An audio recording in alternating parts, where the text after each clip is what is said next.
Welcome into the roundtable. I'm Brad Wakai. That is Tyson Gentry. Big NFL show today, Tyson. We got to give out all our picks for the weekend. But I'm already fired up to get into this one. Not just we're just going to try to make everybody money, but dude, I am fucking pissed after that Thursday night football game. I'm not wasting any time. Then let's get into it because I don't know what you could be so upset about. Well, I had the spot of all spots here, right? The Seahawks plus 3.5, divisional dog at home on a short Thursday night week game. We got Brock Purdy making his first ever road start. This is coming off an oblique injury. The Seahawks should be able to tear up the secondary for the 49ers. It's their one weakness. They come out looking like Army Navy passing the rock. It was embarrassing. We had a chance early. Travis Homer fumbles the ball. I immediately knew we were dead at that point. I was like, oh, game's over. There's not even a point in watching this game. It's just done. And then, dude, the Niners can't put this team away. The door is open. If the Seahawks, there were so many opportunities if they were just a little competent to go in there and backdoor this thing. And just when I thought there was life, when everybody in the entire world knew that the Seahawks were running, who was in the ballgame? Not Christian McCaffrey, the backup rookie running back who would have been cut if it wasn't for all the platoon injuries. Rips a 50-yarder, rips my heart out, and now I got to watch all these jerk-offs on Twitter say Niners lock of the century. How did anybody else bet it? I can't handle this right now. I'm pissed off. I mean, that was great. That was great. And first of all, don't disrespect our buddy Jordan Mason. Just because you weren't watching the man ball out at Georgia Tech doesn't mean you can call him the rookie. Okay, if you're not watching every Georgia Tech game, I mean, I'm just kidding. Like, of course. But, like, to me, first of all, Seattle has fallen off since basically they came back from Munich. It feels like the wheels are slowly been coming off in Seattle, and they're getting more and more exposed week over week. Gino's kind of come back to earth a bit. Luckily for him, he's had that Comeback Player of the Year award pretty much wrapped up from the get-go, it feels like. But the real angle is the 49ers, and it's Brock Purdy, and we were the only ones, I feel like, last week that were saying, hey, pump the brakes on this kid, and I think it's going to go nuts again tomorrow. Brad, I think I saw him make one high-level throw, like fit something into a tight window one time. That's not the issue because these guys are running all around, all wide open. Like Kittle was wide open.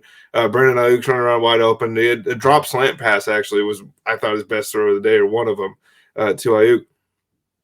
What people aren't seeing with Brock Purdy, I think, is it's this right here. So he's patting the ball. And the main takeaway from Brock Purdy when you watch him at Iowa State, it was like the arm talent is probably a little bit below average, but we weren't looking at him like NFL players. But his processing speed just felt even a little bit lackluster at Iowa State at times. And I think that could be what gets San Francisco into trouble because you're patting the ball twice and Kittle has nobody within 20 yards. He's been open for 10 seconds. That could be the difference, right, in a playoff game because anytime Seattle brought pressure and there was pressure in his face, it was much harder for him to be able to make those throws. When these guys are wide open and his safety valve is the best in the league and Christian McCaffrey, he's going to be really, really good, and they're going to be pretty much impossible to beat. The problem is when you make the kid throw the ball, it's going to be different, and Seattle just doesn't have the horses to make you throw the ball up front to get after you and make you get it out in 2 seconds, 3 seconds. Exactly. And that was what was frustrating when I was watching from my selfish perspective here. I'm like, every time they got pressure on him, it was a incompletion or it was a dump down, which they rallied and tackled to. And then on the third and longs, they would sit off in their patented cover 3 zone and just let him run slant routes. And Purdy, all he has to do, back foot, 3-step drop, boom, completion, first down. I'm like, is anybody going to tell somebody that that's all this kid can do right now in this league? Apparently not. Like, come on, guys. Like, I don't know. That from that angle, yes, it was frustrating. Kind of similar to your point before we get into money making time and give out picks. I want to piggyback off it just a little bit. I mean, you said it exactly kind of what I think too. And we've been saying this because we watched him at Iowa State.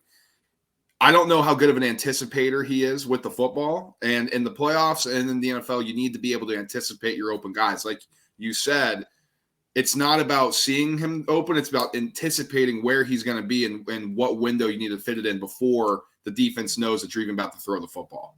And it's Purdy's third game. He could get there. We don't know. It's going to be crazy, like you said. This guy's Brady. They're going to win the Super Bowl. Like I saw Colin Cowherd's like Purdy's going to be hoisting the Lombardi Trophy. It's just like this thing's about to get crazy here. And the funny thing is too, Tyson, this is on a Thursday, so all the national media is going to be going crazy on a Friday, and then we're going to be right back into it on Monday. It's going to be a cycle that never stops. And I will give the kid credit for this, and like we're talking about his processing being bad, his anticipatory throws. Those are going to get better. Like those things aren't going to go down as he plays more snaps at the NFL level. It's really hard to picture Brock Purdy somehow getting worse as the season goes along. I think he'll get better. The issue for 49ers fans, and you're the best defense in the league, and you have all these toys. And I've been saying, for 2-3 years that this is the dark horse team for the Super Bowl. I say it every season. I feel like because they're really well coached, they're really good. But like you're going to get into the playoffs with the guy in his fifth start who still at this point hasn't been tested. Will that change? Probably, but they just clinched the division and they're out of contention for the number 1 seed in the conference. So the best they can do and best they hope for is to push up to number 2, which seems pretty unlikely as well. How much does Kyle open the playbook up as far as putting things on tape for playoff opponents of what we really look like with Brock Purdy? Because that's a kind of a sneaky angle going into the playoffs. I think like they can be fairly vanilla and still win enough games down. Like they could finish with 11 wins and you're not upset at all, right? They don't have to do much work to get there. And they can be vanilla and get to 11. And then maybe it starts getting a little funky in the playoffs. And that to me is where I can talk myself into this team winning a Super Bowl. If this is the playbook and they're playing the Eagles in the NFC Championship game, or they're playing the Cowboys in the second round, or however it shakes out, they're going to be in trouble because those guys are going to get after his ass when he's back there patting the football 3 times, looking at somebody 15 yards wide open. Next week, after this little mini bye the Niners have, they're going to host the Commanders after a war against the Giants on Sunday Night Football. That's a great spot for the 49ers. That's going to close over a touchdown in the gambling market. So like you said, how much do they really have to show in that one? I don't know. I mean, they could rest a lot. Last thing to close on this, I just lost Seahawks plus 3.5 on a Brock Purdy bootleg that he got by a yard. He beat him to the corner, bro. What a fucking joke, dude. That's a winner's play. That's a winner's play. I hate him. I'm not rooting for him anymore. We said, hey, we're rooting for the kid. I'm out on him now. I'm done. I'm done with the Niners. I'm done with the Seahawks. I don't have to watch them in the playoffs, thankfully. I'm going to be rooting against the Niners every single game the rest of the season. I hate this team now. See, I'm the like, if I'm you, I'm mad at the Seahawks. I don't know. All the Niners did was show up and play ball, man. Because if Brock Purdy played for the Jaguars, you'd be like, man, this Brock Purdy kid is nasty. All right, let's get in the money making time. Let's see if we can make some, or let me see if I can make some of this cash back here, Tyson. Pretty good week last week. You hit a parlay, a nice little single game parlay. We had some good angles, plus money stuff for my Ravens, and then also the Texans, which I piggybacked off of you in that game. So let's start diving in here. Colts at Vikings. Colts coming off a bye. Vikings have not been playing very well. Anything that you're leaning particularly towards in this one? Well, I'll say this about this game, and I don't have an official play. I think that maybe people are going to lean into how bad we've decided the Vikings are now. Like, if you were watching the whole season like this, that's the team that showed up and played the Lions. I don't know why you're surprised the Lions are peaking. The Vikings have essentially, there's a straight line all season. Like, we're this good all the time. This is how we play football. I just like this number feels really short at 4.5 to me. I know that the narrative might be the Colts coming off the bye. How the hell is Jeff Saturday prepping a bye? Like that's something that's going to be interesting. And to be honest with you, the Vikings are the number 2 seed in the NFC that just got embarrassed. This feels like a really good get back spot for Minnesota. Yeah, I'm agreeing with you there, but I'm just going to take team total over 26.5 here. I think there's going to be no pressure physically and like mentally on Kirk Cousins this one. I don't think they're going to be able to rush the passer, the Colts, at all in this game. 2 offensive linemen are going to be back for the Vikings, including their center. Like this is a team getting healthy at the right time. They want to make a statement here. We know that offense is legit. Justin Jefferson has a chance to break 2,000 yards. I think they're going to steamroll the Colts here. There's going to be no answers in this one. I'm going to take Vikings team total over 26.5 for my play in this one. Next game, divisional one, Ravens and Tyler Huntley has been cleared for concussion protocol. Now, Harbaugh hasn't committed to a starter, but you think it'd be pretty crazy if it'd be Anthony Brown over Tyler Huntley if he's good to go. And then the Browns laying 2.5 at home. Anything you're taking in this one?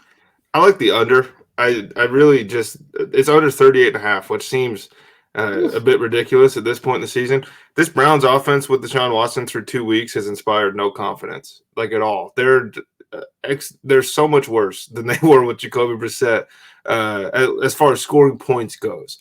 And that might get fixed. I don't think the Ravens are exactly the best red zone defense to try to get right against. But this secondary is pretty weak in Baltimore. And that's why I'm going to play Donovan Peoples-Jones first touchdown score at plus 1,200. I'm not even worried if the Ravens get the ball first because I think this is a field goal game from them. This is just trying to field position and control it. And Donovan Peoples-Jones is the deep threat that the Browns have. And I've been waiting on it and waiting on it and waiting on it. And I'm ready for Deshaun to hit one of those bombs, man. It's been a long time since we saw Will Fuller going 75 yards of the house. I think this is maybe the closest he can come. Man, I love that. I love Donovan Peoples-Jones in this one. I like Amari Cooper in this one, although he's a little banged up. But I think they're going to try to air this baby out. And, yeah, Donovan Peoples-Jones, that's a great look at I like his over prop personally in the player prop market. I don't have anything official in this one, although I really, really want to play the Browns minus 2.5. That'll be in the chalkboard if I decide to wake up and play that. I'm just going to wait a little bit and kind of see.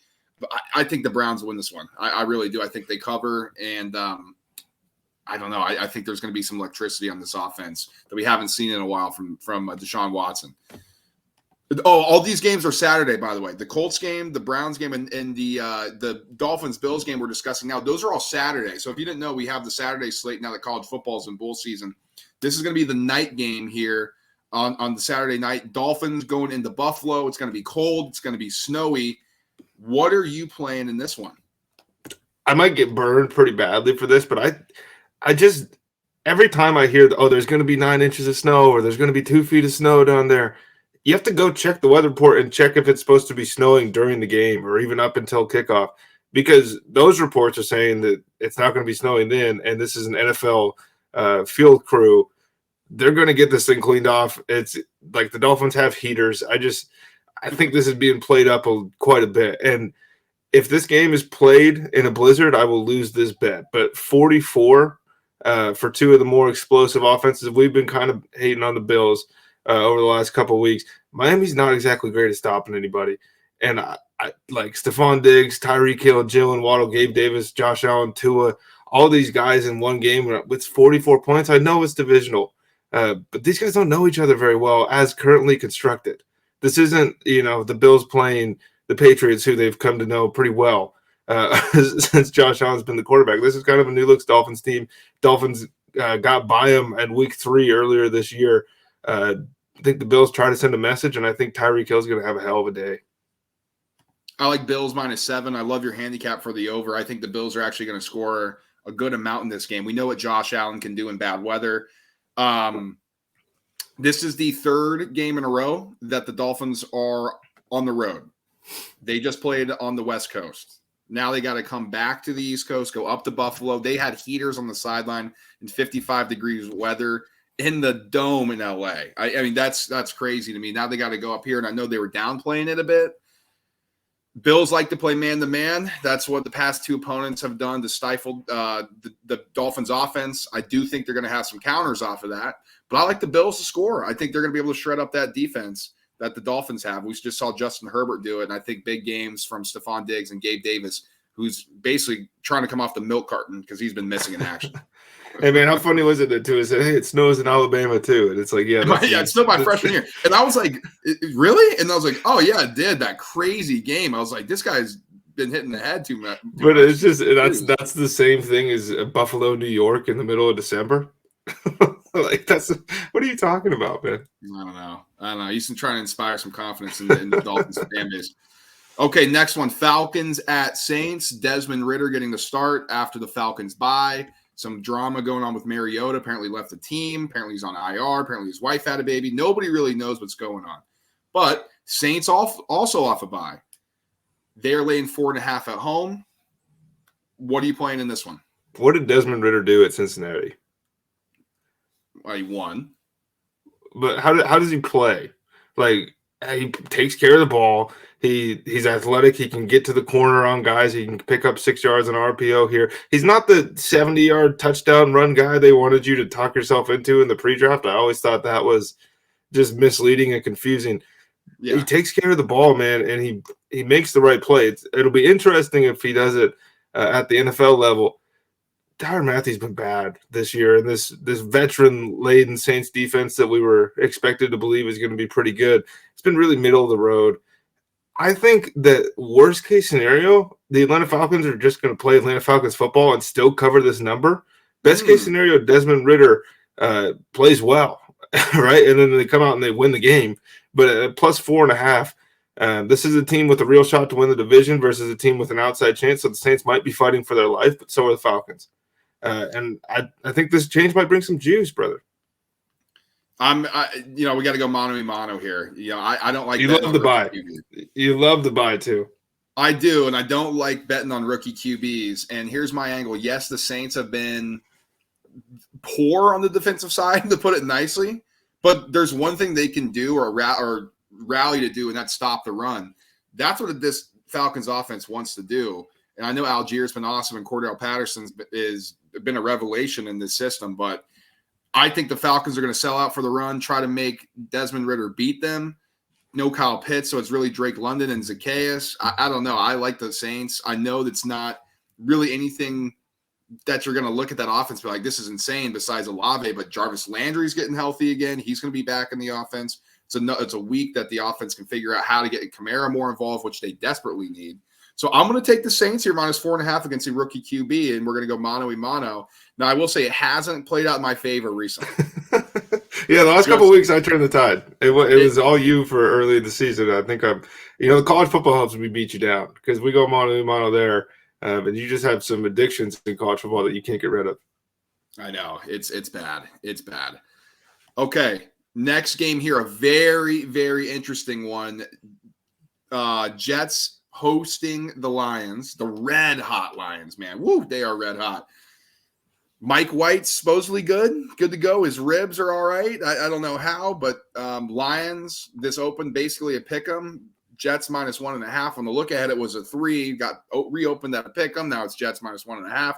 So there's interesting movement here. Are you touching this one at all? I like the Jets, but I'm leaning Jets. I don't think I'll play Jets. One thing I will play is Elijah Moore touchdown. Okay. This is a guy that you make fun of me for loving so much all the time. You love him.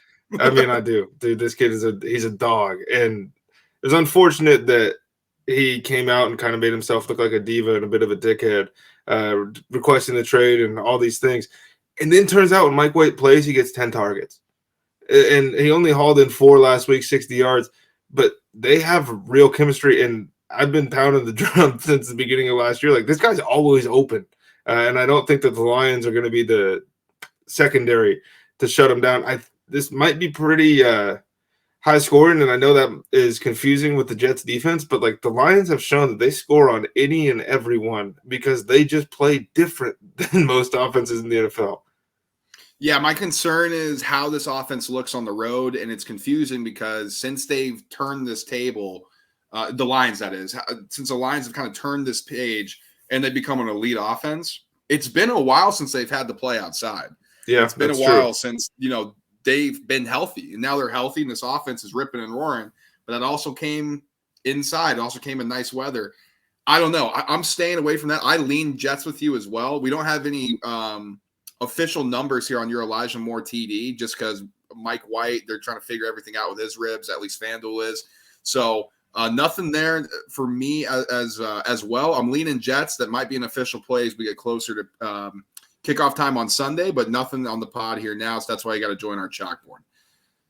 Next game, big number. Chiefs 14-point favorites on the road against the Texans, who almost upset the Cowboys last week. Chiefs dominated the Broncos to start, and then everything kind of worked against them, and the Broncos covered a number in an insane comeback. Anything you're playing in this one? This is, again, man, this is just huge. Like, I know it's the Chiefs and the Texans suck, but just 2 touchdown spreads in the NFL are enough to make me want to stay away just because there's so much variance. I mean, a week ago, right, I was the weird one because I was like, I'm taking the Texans. It's like, this is a lot of points. It's just kind of the way these things play out. Well, I mean, there's no official number on this, but one thing that I really like in this game, I'm playing the game of Russian roulette, basically, with the Chiefs running backs, but I think this is a Pacheco day. The Texans' rush defense is more like a funnel towards the end zone, basically. Like, they don't get in the way of anybody. And I think his rushing style matches up the best for what they're going to want to do against Houston. Yeah, I don't have anything official numbers on him, but keep that in mind. Tyson likes Isaiah Pacheco in this one. And you know what I'm pissed about, Tyson? FanDuel just screwed me over, quite honestly. I'm pissed here. I thought for sure we're going to get a nice soft number on the Texans. Throw us all a bone for everybody who had the balls to bet their team total over last last week. 9.5. First half. 17.5? Come on, FanDuel. Help us out here. Give us something soft at least. I mean, this is crazy. Well, that's because of what the Broncos did to the Chiefs last week, I think. That might get those two things cancel out maybe. And I'm thinking that too. I'm like, well, if the Broncos offense scores that many points. Man, this Texans team showed some life against a way better defense last week than the Cowboys, but how much is that spot? How much is that situation? I don't know. So I'm staying away from this one. Russell Wilson might be the worst quarterback in the NFL this season, but at no point in his life has Russell Wilson been worse than Jeff Driscoll. It takes a lot for you to say because I know how much you hate Russ. I mean, let's just be honest about this thing. Like, the Cowboys played like shit. Like, that's mostly what happened. Eagles 9-point favorites on the road going to Chicago. Chicago coming off a bye. Anything you're playing in this one? I think the Eagles are going to kill them. You do? Oh, yeah. No. The Bears have the worst passing defense in the NFL. The Eagles all week, like most teams, and this is just my Eagle fandom kind of showing here, but most teams, when they have an MVP candidate, they're going to want to just get out ahead, coast, and sit them in the third quarter. The Eagles are going to want to do that too, but this is the kind of team and this is the kind of season where they're going to want Jalen to throw for 300 yards. And I think I'm taking as many Eagles pass catcher over props as I can. The flip side of that is the Eagles are really bad, actually, at stopping mobile quarterbacks. Like, they allow 8.7 yards a carry or something to quarterbacks over the course of this season. Justin Fields is probably the best one in the NFL doing it right now as far as running at the quarterback. But he might also have half of the team's total yards. Like, that's the juxtaposition here. Like, if it's not Justin Fields running, I don't really know how the Bears are going to score the football. Man, this is a mano-a-mano here. Bears +9 for me. And here's the angle. Eagles are playing the Cowboys next week. Micah Parsons is talking shit. They don't care about this. They're not looking ahead, man. They're looking ahead, dude. As much as they don't want to admit it, like, they're 9-point favorites. If they kick a field goal and win, immediately they're putting on Beat Dallas T-shirts in that locker room, and they're ready to go. They don't care about this. The Bears suck, and that's why they're going to cover this number. Because why not? That's what the NFL does. We all expect, like, Eagles going to roll in here, and the Bears coming off a bye, they're just going to do enough bullshit to cover this number. If you were back in Brooklyn right now with your Eagles jersey hanging behind you, you're not making this pick, man. Phoenix made you soft. I guess. Jeez, man. The sun out here just turned me into a bowl of mush. Here's a crazy one for me. Steelers, Panthers. Now, the Panthers all of a sudden are 2.5-point favorites. Now, remember, the Steelers were favorites over the Ravens last week. Who's a better quarterback, in your opinion, honestly? Sam Darnold or Tyler Huntley? Because I'm taking Tyler Huntley. This number seems crazy to me. No Kenny Pickett. Mitchell Trubisky apparently is hated by the coaching staff. Like, they might give Mason Rudolph a run here, Tyson. If that's the case, you have to hammer the Panthers. But, my God, this thing's got to come crashing down at some point, right? They're coming back from the West Coast. I don't know. This game is a stay away from me. Dude, if the Panthers win this game, I think they might win the NFC South. Oh, my God. Do we bet them right now? Seriously? I mean, I didn't even think about that. I might have to look at that. But if they win this game, they have a super, especially if the Saints beat the Falcons and the Bucs, kind of look dead. And if the Bucs look dead again, like, to me, this is the team to pick in this division. But I got to see who's under center for Pittsburgh. Like, that's the number one thing. We think Trubisky, but hey, I'm not putting it past Mike Tomlin to throw out Mason Rudolph. And if they do, I'm hauling ass to the sportsbook, and I'm taking Panthers. Steelers team total 17.5. God, man, that is gross. Or you can take it at 17. I might do that. Hey, how about this for an angle? Since nobody's going to want to play this game at all, maybe a defensive first touchdown is going to be the prop that you want to play in this one. Maybe get yourself a J.C. Horn interception ticket or a T.J. Watt a couple sack ticket or something. Yeah, I like that. Maybe a double sack day for T.J. Watt, something like that, where you can get some value here. But Panthers are going to run the ball they're going to try to run the ball a million times. Are they even going to be able to? Like, you think about it, 3rd and longs. Is it Minka Fitzpatrick interception? Is that on the table? I don't know. Sam Darnold rush yards may be a prop to play too if they set it low. Cowboys 4.5-point favorites on the road going into Jacksonville. Man, oh man, this seems kind of interesting. Jags been red hot. Trevor Lawrence has been awesome, but this is a seesaw team and a seesaw franchise.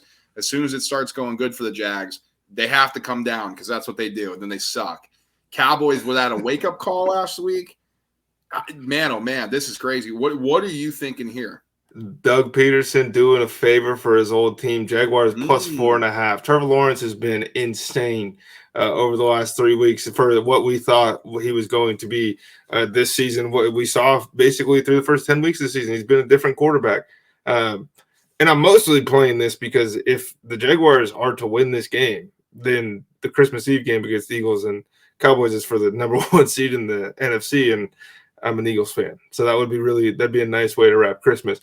But like, seriously, the Jaguars are playing awesome. Like, they're playing really well. I think the Cowboys would really appreciate having the schedule flipped and maybe having a close game. They fly by the Jaguars and then get to play the Texans, because this is a Jaguars team that's kind of moving, man. I'm with you.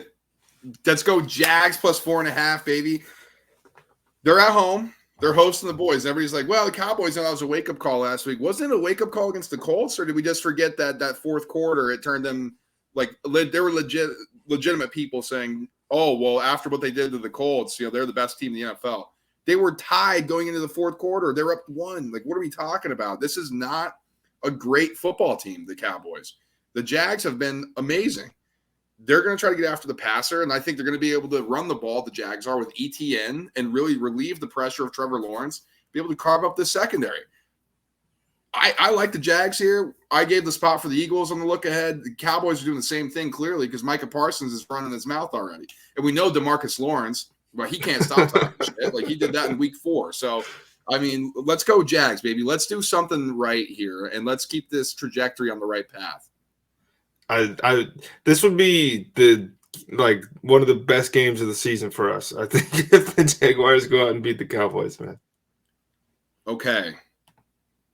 Cardinals Broncos, a battle of my 2 blackballed teams. You're going to absolutely hate me for this, Tyson.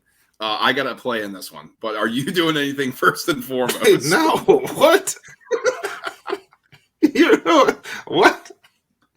Like, unless you're playing the under? No. You're gonna hate me for this. You're probably gonna laugh. I think you know where I'm going though, and I don't know if anybody can argue against it. I'm playing Broncos -3. I'm playing Broncos -3. First of all, I hate the Cardinals, so I'm gonna take any time I can do to pick against them after what they pulled on Monday Night Football. Secondly, here, it's Colt McCoy against what may be the best defense in the NFL in the Broncos, in all honesty. Like, yeah, it's going to be Brett Rippon, but how many short fields can what you said? You said it just now. It doesn't matter who it is. I don't play rookie quarterback, but this week I got Broncos -3. Let's do it this way. Let's put it this way. Your boy Jake Driscoll could be QB for the Broncos. I'd still be taking him. Give me Brett Rippon and the fighting Nathaniel Hackett's over Cliff Kingsbury and that dumpster fire over there in Arizona. Do you think, like, this is maybe too serious of a topic, but like that Steve Keim getting suspended, or not suspended, but medical leave, like is he done, you think? I think so. Is this like a polite way of firing him? That's what I think too. I think so. That's what that was my first thought. Like that was an interesting segue from me from us laughing about you playing the Broncos, but that just popped in my head because like we were shitting on the Cardinals last Thursday or Monday or whatever about how poorly they've been run, and I think this might just be a polite way to say, "Hey, you're done." I think so too, and he couldn't. Maybe he is stepping away for health reasons. It could be the case. Could be a combo, but maybe it's mutual. It might be mutual. Okay, next one here. Patriots at Raiders. This is insane to me. The Patriots opened up as a favorite. What a joke. Raiders now a 1-point favorite. I mean, seriously, insane, disgusting. What are you doing in this one? I'm waiting for kicker props, man. This is a Daniel Carlson, Nick Folk kind of day. It doesn't look like Ramondre Stevenson's going to play. He hasn't really been seen in practice. Damian Harris is working off to the side, and then when he's in, he looks fairly limited. Supposedly, right? I'm not there, but that's what we're hearing. And if it's the Patriots having to throw the ball, I don't really care that the Raiders can't tackle. Like I don't know how much that matters. And then on the flip side, it's like, is Josh McDaniels going to be the one to go out and hang 30 on Bill Belichick? I don't think so. Play of the week, Raiders -1. Play of the week. I got to get it back after last week's disgusting performance. Holy smokes. Bucs, my God. Here's it's simple here. Derek Carr at home is a much better quarterback. And I get it. Like, the Patriots and Belichick, he's going to dial something up. Dude, Colt McCoy was moving the ball. Like, Derek Carr's better than Colt McCoy. And we're not big Derek Carr fans here, but my God, dude, the Raiders are so much better than this Patriots team. They couldn't block at all, the Patriots last week against the Cardinals team who can't generate pressure with a horrible defense. They have Max Crosby getting after him, Chandler Jones getting after him against the Patriots team who he hates. Like, this should be a legit effort from the Raiders who want to come after him. We've had the same conversation. This will be the third week in a row where you've come on here and you say that the Raiders are such a better team than somebody. And then every week we sit here and we're like, how'd they lose again? Like, it's just like, it's so confusing when you look at, like, you put them on paper, man. The Raiders are in the playoffs. You put the stats on paper, the Raiders are probably in the playoffs. You look at the records and it's like, holy cow, these guys suck. Oh, yeah, I know. It's tough. It's tough. Raiders -1 play of the week for me. Titans at Chargers. Chargers coming off a huge victory on Sunday Night Football. Titans got embarrassed by the Jags. Now they go out west. Favorable matchups, quite honestly, for both offenses here. You playing anything in this one? Well, I'm going to kind of cover myself here. I think that the Chargers are going to cover at -3. They're just getting healthy at the right time. Like, everything seems to be coming together for them to be able to make the playoffs, which I'm very thankful for personally, because I love watching Justin Herbert. So as much Justin Herbert as we can get in one season, I'm with it. And the flip side is the Chargers' run defense is so bad. And I just think if you're a fantasy football manager going into the first week of the playoffs this weekend, you got to be thanking your lucky stars that Derrick Henry gets the Los Angeles Chargers in this spot. This is a 140-yard, 2-touchdown Derrick Henry kind of day, man. I think he's going to go off. Well, that's against your team, so you better hope not. Well, that's fine. Like, you can have this one. I need it. I want to take the over. I'm confused here, Tyson. If 46.5 and it's juiced under, this screams like Derrick Henry can bust off big runs and the Chargers are going to have explosive plays. Am I missing something here? Like, I want to take this over, but it seems like people don't like it. I think we're both missing something here. The more that I think about it, like, are we really going to play Mike Vrabel as an underdog against Brandon Staley? And like, we should. That's just like we're flipping the other way. I mean, like, we're both going Chargers. Like, that should be the play. Like, if you're thinking about this from a logical standpoint, it's like I'm Mike Vrabel in this spot. I think is a dangerous animal. So you're taking Chargers -3 officially? Yeah, I already got it locked, and now I'm pissed. Okay. Like, I'm upset with myself. I want to take the Chargers here. I really want that over. This might have to be a late chalkboard edition, and just me seeing if there's anything I'm missing here. Like, maybe the ball's just in play so often that, the clock keeps ticking, but I don't know. It feels like this is going to be a high-scoring game for me. So nothing official as of now. Next game, Bengals 3.5-point favorites on the road against Tampa Bay. I hate the Bucs. Like I said last week, I'm out on them. Anything you're taking in this one? I cannot believe this wasn't your play of the week. I thought for sure as soon as last week ended, I already knew. I knew like the Bengals minus 3.5 over this lifeless Buccaneers team. Joe Burrow is quietly going to throw for 5,000 yards and 50 touchdowns. No MVP love, like not even. Well, he's not even in the conversation. Like the Bengals are likely. Like you like the Browns this week. I don't know so much about that. But if the Browns win, like the Bengals take control of the division this week. This is a huge week for them. I think this is a Jamar Chase boom. This is the Bengals being the Bengals. It's the end of the year Cincinnati Bengals. And I never thought that I would take the end of the year Cincinnati Bengals over a Tom Brady team in December. I just think Cincy's going to kill them, man. It feels like it. It feels like they should. Like the Bengals defense is good, man. Like we don't talk about them like they're the Niners or the Cowboys. Like this is a legit unit. And the Bucs offense sucks. Like it's awful. It's bottom five. You know what's crazy though? When I was looking at this, kind of looking through, I'm like, thank God I blackballed the Bucs because I'd be playing them at 3.5 at home. I'm not touching this. I think so. Thank God they're on my blackball list. Although it didn't stop me from playing the Broncos, so maybe that list isn't as strong as I thought. But this is a huge game in the division here. Sunday Night Football: Giants at Commanders. This is a rematch from 2 weeks ago when they tied. Commanders are now 4.5-point favorites. Honestly, one of these was almost my play of the week here, Tyson. Anything you're taking here? To me, this just feels like it's closer to a field goal game either way. So I like the Commanders to cover the spread here at 4.5, or the Giants to cover the spread at 4.5. It's just like I want to believe that the Giants are dead after the way that they looked last week, and the Commanders are coming off a bye, and that feels safe. But when you're really looking at, like, there's a reason they tied 2 weeks ago. That I don't know if that justifies as huge of a swing. I'm with you, man. Giants plus 4.5. Daniel Jones is better on the road than he is at home. Commanders do not have home field advantage. Like, this is a proven statistical fact. They might have either scratch or negative home field advantage, and it feels like this thing's been adjusted for some sort of home field advantage, which I don't see. They tied 2 weeks ago. Like, they were an even team. So how are we adjusting this 2 points in the favor of the Commanders? Maybe it's the bye. It's not. I don't know.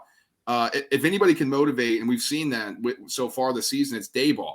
They were just flat out overmatched against the Eagles. I don't really think they came into that game. Yes, it's a rivalry, but thinking like, hey, we need to win this one. This is the Super Bowl for both these teams. Like, that's what they're gearing up for. It's a playoff game. It's a playoff game. And yeah, the Giants look dead against the Eagles. I think they expected, hey, if we get down early, let's just kind of get ready for next week and let's do some things. And I think the Giants cover this game for sure. They might be a live dog as well. I love it, man. I mean, it's divisional time at the end of the year. That's why this week is pretty fun.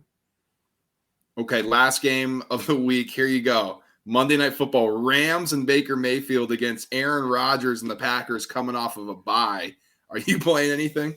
Dude, I don't even want to watch. Like, I'm gonna have to force my eyes are gonna be like, it's gonna be like a horror movie or whatever, like torture. Yeah. I'm gonna have to be watching this game. If Baker Mayfield looks good, like, that's mostly what I'm interested in. Like, if Baker can come out and be better than he was on the Panthers, like he was a week ago, then all of a sudden we have an actual story to talk about. This is something fun. This is maybe he's rehabbing his career. Like, smart money says you want to play the Packers because if they still have an outside shot if they win out at making the playoffs. But they've let all of us down like 10 times so far this season, as far as like, this is a big game, this is a must win. And they just look flat. They look dead. They don't care. This is just, to me, I'm relaxing after a long week, hopefully crying into my winnings about how much I hate this game. Yeah, I love this game. Play of the month on the Packers. I was thinking about it. Do the Rams want to go and play in Lambeau Field? No, it's going to be freezing cold. Absolutely not. It's going to be freezing. Do they want to tackle A.J. Dillon and Aaron Jones that's running down their throat? I don't think so. You think A.J. Dillon might be a good play this week, as far as they've been setting his lines as if it's still week 8, week 9, and he's clearly ramped up? I love A.J. Dillon this week. Dude, he might get 20 carries. Nobody's going to want to tackle them, dude. They're LA soft going into Lambeau Field. That was their Super Bowl last week. Sean McVay celebrated more than when they won the Super Bowl. That's true. And now I'm going to trust Baker Mayfield against Aaron Rodgers off of a bye, who historically is like 9-3-1 against the spread. Give me the Packers here. They're going to slaughter that team. You're telling me LaFleur's not ready to win this one too? Come on. This is Packers all day, baby. Play of the month. Give me Packers to win by a touchdown or more. Do you think Twitter and stuff will melt down if Christian Watson scores a touchdown over Jalen? Dude, he should win Rookie of the Year if he scores another touchdown. Like, he's been insane. I mean, dude, it's crazy. He's like Devontae Adams, but a rookie. It's absurd. It's doing pretty well. And remember, he was dead too because nobody has patience anymore because Justin Jefferson and Jamar Chase ruined the NFL. People are like, "Oh, this guy sucks. Trade him." It happens every single time. Okay, that's money making time for us. A lot of plays, man. Nobody's on a bye. We're coming down the stretch. We got Saturday games. We got bowl games starting tomorrow. Tyson already did our bowl coverage, so if you missed that episode, I mean, good luck. We have you covered with info. I mean, this snuck up on you, so definitely go back and watch or listen on Apple Podcasts or YouTube. Tyson, tell them about our chalkboard as well before we get out of here. Yeah, just the chalkboard app. Basically, our handle on there is the roundtable, right? There's no underscores in there. Okay. Sorry, I probably should have had that off the top of the dome. We got a couple different usernames here, but we got the roundtable straight up in the chalkboard app. We're throwing picks in there. And as college basketball has been going, if you've just been tailing Brad, you were at a 2-1 clip through a couple months. In the 83 and 41, something like that. Something like that. It had a big day today too. Huge day today. He's getting the NBA right. It's been tough. NBA sledding so far this season, but it's been an interesting NBA season. But we're giving picks out there every week. Just NFL, NBA, college ball. We'll get golf stuff in there, MMA stuff. Like if you're betting it, we're probably playing too. Absolutely. So make sure to add that. We'll have our official picks in there. Bowl season, everything else. In the meantime, follow us on Instagram @_the_roundtable_pod. Our TikTok handle is the same. And then Twitter is @TRT_pod. We really appreciate you guys watching us. Please like, subscribe, and share to all your friends. Tell your buddies, tell your enemies. Make sure to help us out and share the show. We will be back after Monday Night Football on Twitch and live on Twitter. If you want to listen to us, episodes come out the next day. So until next time, guys, peace.